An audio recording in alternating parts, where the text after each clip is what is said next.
Обръщали ли сте внимание как си играят децата? Разказват си какви искат да станат, когато пораснат.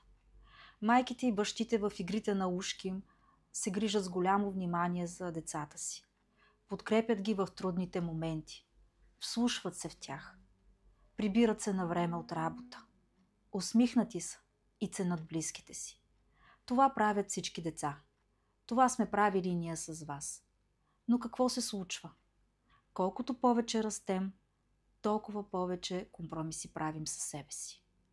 Понякога заради външни обстоятелства, понякога заради примера на родителите ни, а понякога защото така ни е по-лесно.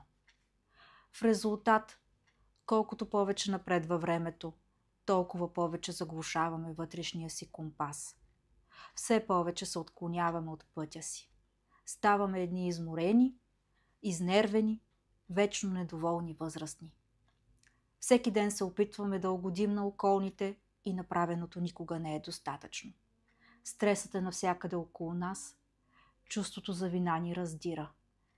И най-лошото – стискаме зъби и се опитваме да се самоубедим, че това е нормално, тъй като всички останали живеят по този начин.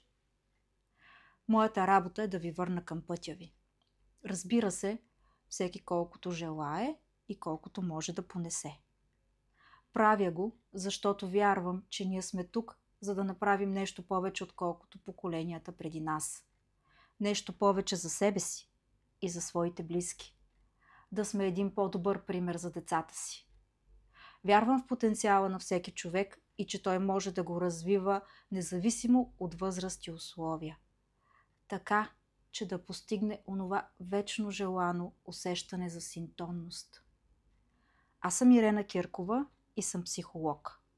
Ако смятате, че аз съм вашия човек и сте готови да ми се доверите, обадете се.